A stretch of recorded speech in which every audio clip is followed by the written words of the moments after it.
오늘 우리에게 주시는 하나님 말씀은 누가복음 5장 12절에서 17절까지 말씀입니다.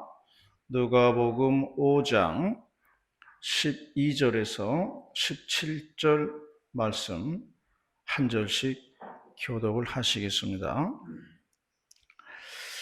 예수께서 한 동네에 계실 때에 온몸에 나병 들린 사람이 있어 예수를 보고 엎드려 구하여 이르되 주여 원하시면 나를 깨끗하게 하실 수 있나이다 하니 예수께서 손을 내밀어 그에게 주며 이르시되 내가 원하노니 깨끗함을 받으라 하시니 나병이 곧 떠나니라. 예수께서 그를 경고하시되 아무에게도 이르지 말고 가서 제사장에게 네 몸을 보이고 또 네가 깨끗하게 됨으로 인하여 모세가 명한 대로 예물을 드려 그들에게 입증하라 하셨더니 예수의 소문이 더욱 퍼지매 수많은 무리가 말씀도 듣고 자기 병도 고침을 받고자 하여 모여오되 예수는 물러가사 한적한 곳에서 기도하시니라.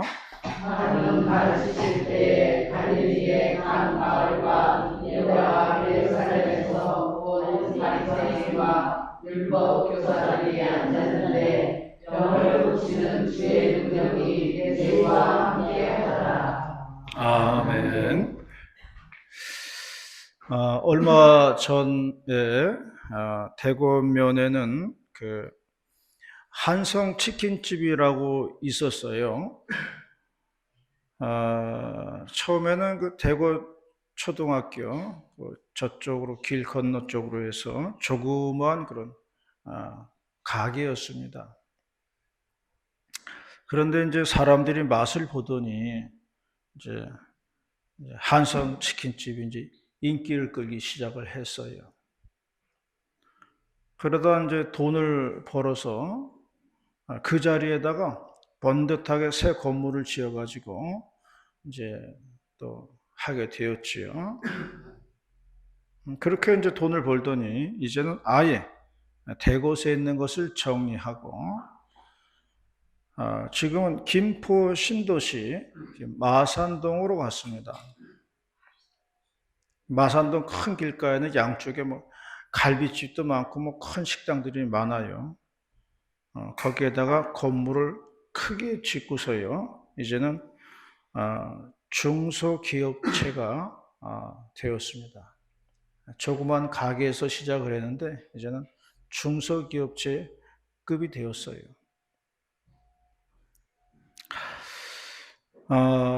사람들이 찾는 데에는요, 다 이유가 있더라고요. 치킨집의 관건은 이 닭 앞가슴살에 있어요. 이걸 어떻게 처리하느냐가 관건이거든요. 그런데 한성 치킨 보니까요, 닭 앞가슴살이 전혀 퍽퍽하지가 않아요. 그리고 다 골고루 간이 되어 있더라고요. 그거부터 달랐어요. 그래서 우리들이 그 닭 앞가슴살 먹는 게 그 부담스럽지가 않더라고요. 그래서 사람들이 다 궁금해 했어요. 어느 동네 목사님은 주문하면서 유심히 또 봤다 그래요. 무슨 비법이 있나 봤더니만 뭐 그분 말로는 뭐 우유를 타는 것 같더라. 뭐 그런 이야기도 하더라고요. 하여간 그 맛의 비결은 그 한성 치킨집의 1급 비밀입니다. 그걸 알려줄 리가 없겠죠. 알려주면 다 그렇게 따라 하니까요. 그래서 유명한 식당들은 자기들만의 그 레시피, 노하우가 있다는 것을 말해주고 있습니다. 목회자들의 궁금증은 단 하나죠. 어떻게 하면 목회를 잘할 것인가? 이거예요. 그래서 이런 세미나 저런 세미나 막 찾아다니고 배우거든요. 하지만 가장 중요한 거는요, 성경에 있어요. 말씀 속에 그 방법이 있다는 거죠. 오늘 본문에 그것이 기록되어 있는 거예요. 이름하여 예수님의 목회 레시피가 되겠습니다.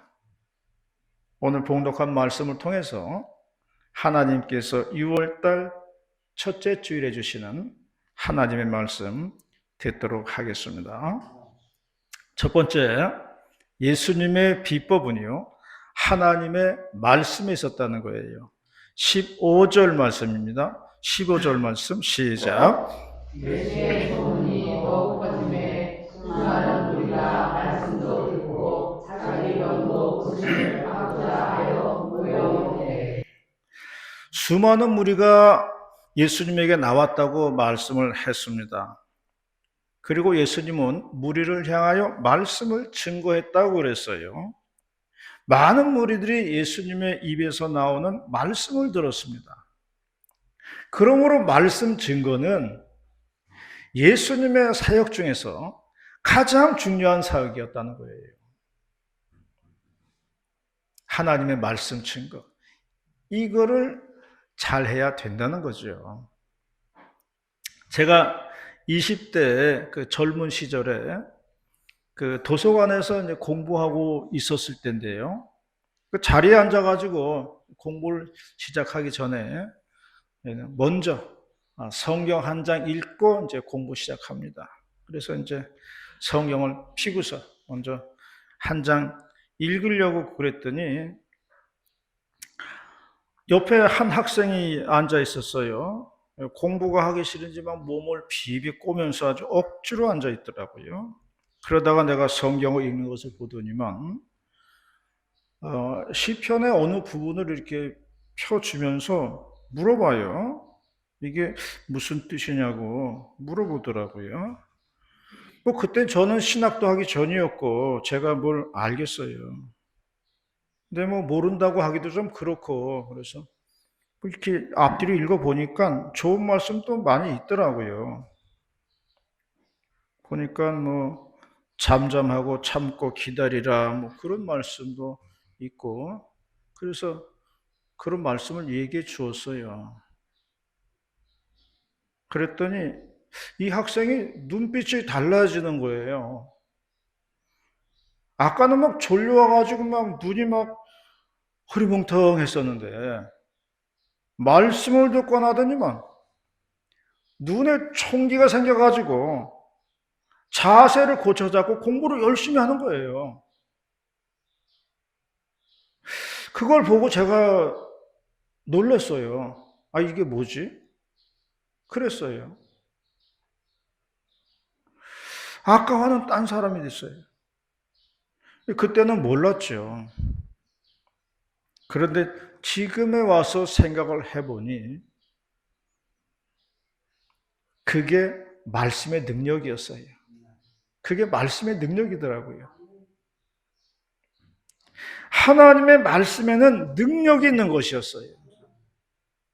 사람을 바꿔주더라고요. 그래서 그 말씀이 내 안에 들어올 때 내가 변화가 되는 겁니다. 이게 하나님의 말씀의 능력이에요. 이걸 예수님이 하셨다는 겁니다. 그래서 하나님 말씀은 우리의 인생을 바꾼다는 거예요. 하나님 말씀이 우리에게 용기를 불어넣어 준다고 말씀하고 있습니다. 그래서 시브리서 4장 12절 말씀에 보면요. 그렇게 기록이 되어 있어요. 하나님의 말씀은 살아있고 활력이 있어 좌우의 어떤 검보다도 예리하여 혼과 영과 및 관절과 골수를 찔러 쪼개기까지 하며 또 마음의 생각과 뜻을 판단한다. 그렇게 기록되어 있습니다. 하나님의 말씀은 나에게 힘이 된다는 것을 믿으시기를 바랍니다. 하나님의 말씀이 내게 능력이라고 믿으시기를 바라겠습니다. 그래서 우리는 이러한 하나님의 말씀을 들어야 한다는 겁니다. 긍정의 힘이라는 책을 쓴 조엘 오스틴 목사님의 책을 읽어보았는데요. 그분의 어머니가 암에 걸렸었다는 거예요. 병원에서 암이라는 진단을 받고서 이 목사님 어머니가 성경 말씀 중에서 병고침을 받았다고 하는 말씀만 이렇게 뽑았어요. 뽑아가지고 적어놓고서 매일같이 그거를 읽고 묵상을 했다는 거죠. 그렇게 이제 수년을 하고서 병원에 갔는데 병원에서 말하기를 암이 없어졌다, 그렇게 말을 했다는 거예요. 그러면서 이 오스틴 목사님이 내리는 결론은 뭐냐면은 말씀 속에는 병을 고치는 능력이 있다, 그렇게 이야기를 했어요. 자, 여기서 우리가 이제 조심할 게 있어요. 말씀은 그렇게 능력이 있다는 것은 우리가 다 믿고 있습니다. 근데 우리가 조심해서 들어야 하는 게 하나 있는데, 특별한 케이스를 일반화시켜서는 안 된다는 것을 우리가 알아야 됩니다. 오스틴 목사님의 어머니가 암을 고치시는 데 있어서 말씀을 사용했다는 것은 특별한 케이스예요. 그렇다고 해서 모든 사람이 다 그 방법을 따라 한다고 해서 다 되는 것은 아니라는 거죠. 일반적인 건 아니라는 거죠. 하나님께서 하나님 말씀을 통해서 그 목사님의 어머니를 특별하게 고친 거예요. 그걸 이야기하고 있는 겁니다. 특별한 은총입니다. 말씀은 때로는 이렇게도 역사하신다는 것을 이야기해 주고 있는 거예요. 우리가 신앙생활함에 있어서 하나님 말씀은 매우 중요합니다. 아무리 강조해도 부족함이 없죠. 그래서 에스겔서에 보면은 제단에서 이제 물이 흘러나가는데 그 환상이 기록되어 있는 거예요. 제단에서 물이 흘러나가는데 물이 점점 깊어지고 넓어져요. 그리고 이 물에 접하는 모든 생명체가 다시금 살아나는 역사가 나타나더라는 거죠. 생명체가 살아나는 것을 보여주고 있습니다. 그러므로 말씀은 생명이라는 거예요. 말씀은 우리의 죄를 용서하고요, 말씀은 우리를 축복한다는 겁니다. 그러므로 말씀이 생명이라는 겁니다. 우리가 모두 이러한 하나님의 말씀의 복을 받으시기를 바랍니다. 말씀의 축복을 받는 우리 모두가 다 되시기를 바라겠습니다. 두 번째로 말씀하는 것은 예수님의 비법은요, 병고침에 있었어요. 병고침에 있었습니다. 17절 말씀 보겠습니다. 17절 말씀 시작. 하나는 가르치실 때에 갈릴리의 강 바울과 유대와 예루살렘에서 오는 바리새인과 율법 교사들이 앉았는데 병을 고치는 주의 능력이 예수와 함께 하더라. 예전에 이제 함께 성경 공부를 한 청년이 말하기를 자기가 성경을 읽어보니까 온통 예수님이 병 고친 얘기만 읽더라, 그런 이야기를 했어요. 그러니까 뭐 다른 청년들이 옆에서 말하기를 아니라고, 다른 말씀도 있다고 그렇게 이야기를 했습니다만은 그 청년의 얘기도 틀린 건 아니에요. 지금 생각해 보면 그 청년 얘기도 맞는 거예요. 예수님의 사역에 있어서 중요한 부분은 병고침에 있었어요. 그리고 실제로 많은 사람들이 예수님 앞에 나온 이유는 병고침 받기 위해서 나온 거예요. 그리고 병자를 고치신 기록은 성경에 많이 나와 있습니다. 이러한 일들이 오늘날에도 없어진 건 아니에요. 필리핀에 선교를 다녀온 목사님 얘기를 들어보니까요, 한국에서 한 10명 정도의 목사님들이 이제 열심히 기도하고 필리핀 현지에서 부흥 집회를 했다는 거예요. 그때 목발을 짚고 온 한 현지인이 있었는데 뜨겁게 기도하고 나니까 목발 없이 그냥 걸어 나왔다는 거예요. 이 목사님도 그런 일은 처음 봤다는 거죠. 그전에 그냥 말로만 들었는데, 말로만 들었을 때는 뭐 긴가민가 하고 자기도 안 믿어졌는데, 뭐 자기 앞에서 이런 일을 보니까 안 믿을 수가 없더라는 거예요. 그런 이야기를 하는 것을 들었어요. 예전에 우리나라는 병원에 가기가 어려웠습니다. 병원비가 비쌌어요. 그래서 웬만큼 아파가지고는요, 병원에 안 가요. 안 가고 그냥 끙끙 며칠 앓고 그냥 견디는 게 전부였습니다. 요즘처럼 툭 하면 병원 가는 시절이 아니었어요. 그러므로 돈 없는 사람은요, 돈 없어서 서럽고 몸 아파서 서러운 거예요. 그런데 예수님께서 병을 고치는 주의 능력이 있었다고 말씀하고 있습니다. 돈 없는 사람들, 몸 아픈 사람들, 서러운 사람들이 예수님 앞에 나왔다는 거예요. 그리고 예수님께서는 이들의 소원을 들어 주었다는 얘기입니다. 그 축구의 차범근 감독 있잖아요.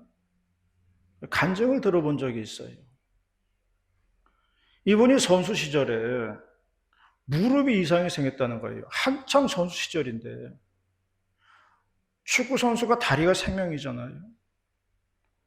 근데 선수 생활을 마쳐야 되는, 포기해야 되는 그런 지경에 왔다는 겁니다. 그런데 누가 이제 말해 주기를 기도원에 가서 기도를 해보라고 그랬다는 거예요.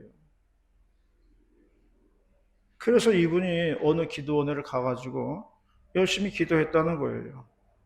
그런데 환상 가운데 하늘에서 빛이 내려왔는데 그 빛이 자기 무릎을 비추더라는 거죠. 그때부터 무릎이 정상이 됐다는 거예요.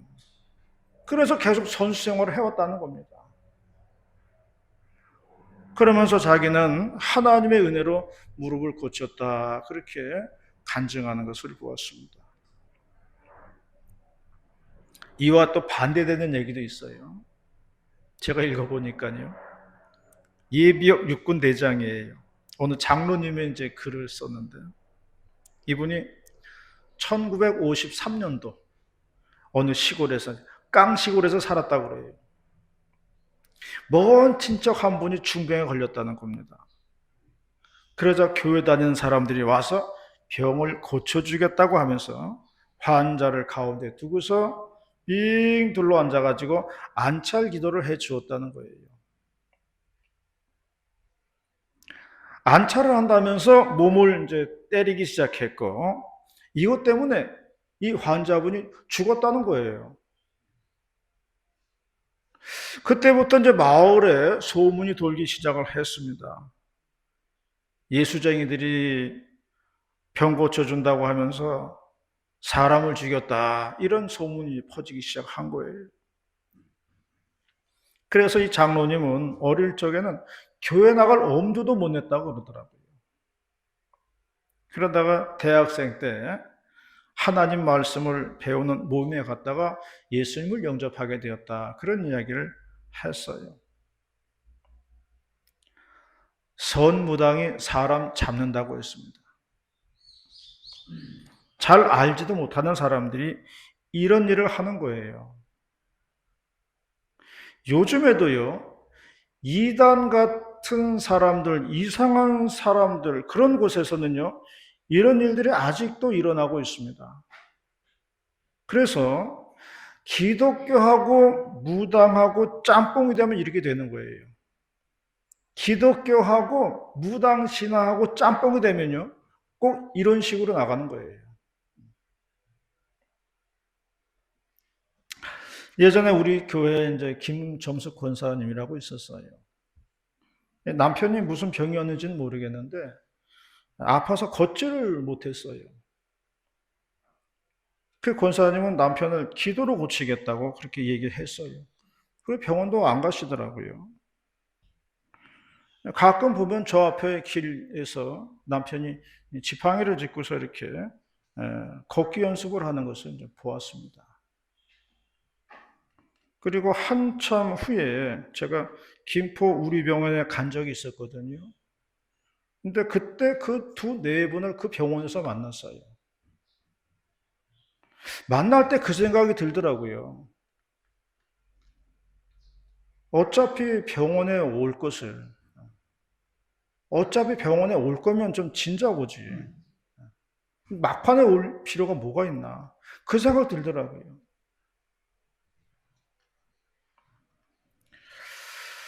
예전에는 병원도 없었고요. 의사도 없을 때는요. 병 고침의 은사가 많았습니다.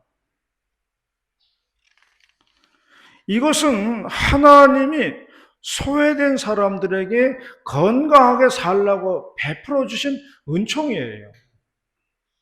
그런 게 없었으니까.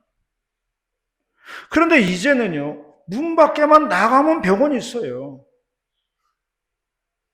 굳이 이런 은사가 많이 필요한 시대가 아닙니다. 예전에는 민간요법도 많이 있었습니다. 그것도요, 병원 가기가 어렵고 돈도 없던 시절에는 민간요법에 의존해야만 했어요. 그러나 이제는 과학적인 의료 기술이 있는데 굳이 민간요법을 쓸 필요가 없다는 거예요. 옛날처럼 병원 가기가 어려운 시절이 아닙니다. 요즘 병원에서 대문 열어놓고 어서 오시라고 환영하고 있어요. 민간요법이나 안차라는 시대가 아니라는 겁니다. 그러면 오늘날 우리는 무엇을 해야 되나요? 오늘날에도 병이 없어진 건 아니잖아요. 아픈 사람도 많아요. 오늘날 그럼 우리는 무엇을 해야 되는 거예요?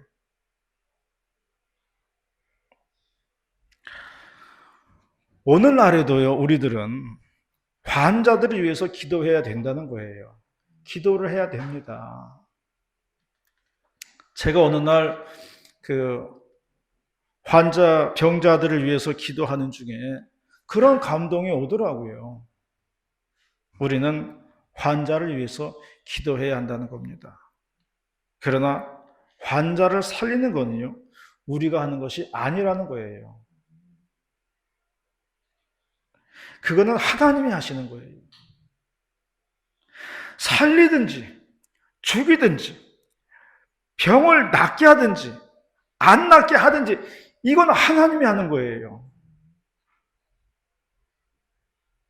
이건 우리가 할 수 있는 영역이 아니에요. 그러나 우리는 아픈 사람을 위해서 기도해야 된다는 겁니다. 이건 우리의 영역이에요. 그러면 하나님께서 역사하신다는 겁니다. 명의를 만나게 한다든지, 의사를 만나게 한다든지, 아니면 좋은 약을 만나게 한다든지, 이것도 또 하나님의 인도하심이에요. 하나님의 역사하시는 방법은 다양하다는 거예요. 다양한 겁니다. 하나님의 역사하시는 방법은 다양하게 있어요. 그러므로 우리는 이러한 주님의 전능하심을 믿고 환자를 위해서 계속 기도해야 된다는 겁니다. 어떻게 역사할지는 모르는 거니까. 그러면 그 다음부터는 하나님의 영역이에요. 하나님의 손에 달려있는 겁니다. 죽이든지 살리든지 낫든지 안 낫든지 그거는 하나님이 하시는 거예요. 주님의 손에 있다는 것을 믿으시기를 바랍니다. 예수님의 목회 비법은 병고침에 있다고 했습니다. 우리도 그것을 믿고 아픈 가족들, 부모, 형제, 자매를 위해서 기도해야 할 줄로 믿습니다. 하나님의 역사하시는 방법은 다양합니다. 그 모든 것이 하나님의 손안에 있음을 믿는 저와 여러분이 다 되시기를 바라겠습니다.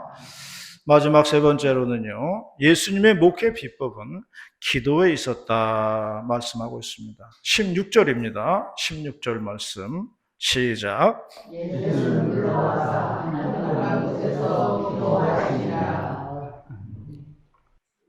예수님과 세 명의 제자들이 변화산에 올라갔습니다. 그곳에서 예수님은 신령하게 변화를 하시고요, 모세와 엘리야와 함께 이야기를 하셨어요. 베드로가 그 모습을 보고서 신비함에 빠져가지고 여기 초막을 짓자고 그렇게 얘기했습니다. 그때 예수님은 제자들을 데리고 내려가자고 했습니다. 내려왔더니 산 아래에서는 남은 제자들이 곤욕을 치르고 있었어요. 누군가 귀신 들린 아들을 데리고 왔는데 제자들에게 고쳐달라고 그랬더니 하지를 못하는 거예요. 그 모습을 보고 예수님이 아들을 고쳐주었습니다. 그때 제자들이 물어보았죠. 우리는 왜 안 됐을까요? 그랬더니 예수님이 대답을 하셨어요. 기도 외에는 다른 방법이 없다. 그렇게 말씀을 하셨어요. 예수님은 기도에 있었다는 겁니다. 예수님의 비법은 기도에 있었다는 거예요. 오늘 본문에서도요, 예수님께서 한적한 곳에서 기도하셨다고 말씀하고 있습니다. 한적한 곳에서 기도했다고 하는 것은 하나님과 단둘이 만났다는 거거든요. 이게 독대를 했다는 거예요. 단둘이 만나는 독대의 시간은 이건 중요한 사안이라는 겁니다. 요즘에도 대통령이 독대하는 경우가 있어요. 그 어려운 일이 있으면 뭐 청와대 불러가지고 독대합니다. 단둘이 만나가지고. 배석자 없이 둘이 얘기하잖아요. 그건 굉장히 중요한 사안이라는 거예요. 마찬가지로 우리도 하나님과 단둘이 만나는 시간이 있습니다. 하나님과 독대하는 시간이에요. 이건 굉장히 중요한 사안이라는 겁니다. 그러므로 우리도요, 하나님과 만나는 독대의 시간이 필요한 거예요. 이것이 바로 한적한 곳에서 기도하는 모습이라는 겁니다. 저도 기도해 보면요, 사람 많은 것보다는 사람이 없을 때 기도하기가 편하더라고요. 사람 많으면은 누가 내 기도 듣는 건 아닌지 그리고 사람 많으면 신경 쓰이는 것도 많고 그래요. 근데 혼자 기도하면은 마음 놓고 기도합니다. 형식도 따질 것도 없고 내용도 그냥 무시하고 그냥 합니다. 편하게 털어놓고 기도하는 게 그런 기도예요. 그러므로 힘들고 어려울 때는 조용한 환경에서 기도하시기를 바랍니다. 한적한 곳을 찾아가지고 기도하시기를 바랍니다. 그러면 성령이 임재하실 것입니다. 우리를 위로하시고 격려해 주시는 성령을 만나실 것입니다. 한적한 곳에서 주님과 단둘이 만나는 기도를 많이 하시기를 바랍니다. 그러면 주님께서 내 기도를 집중적으로 들어주실 것입니다. 이러한 기도의 용사가 다 되시기를 주님의 이름으로 축원합니다. 기도하시겠습니다. 하나님 아버지, 감사를 드리옵나이다. 오늘도 6월달 첫째 주일에 귀한 주님의 말씀 들려주시오니 감사를 드리옵나이다. 예수님의 비법을 배웠사오니 잘 깨닫고 배워서 예수님 따라갈 수 있도록 인도하시고 역사하여 주시옵소서. 그리하여 하늘의 축복, 하늘의 은총에 가득할 수 있도록 주님 인도하시고 역사하여 주시옵소서. 할렐루야 감사드리며 예수님의 이름으로 기도 올리옵나이다. 아멘.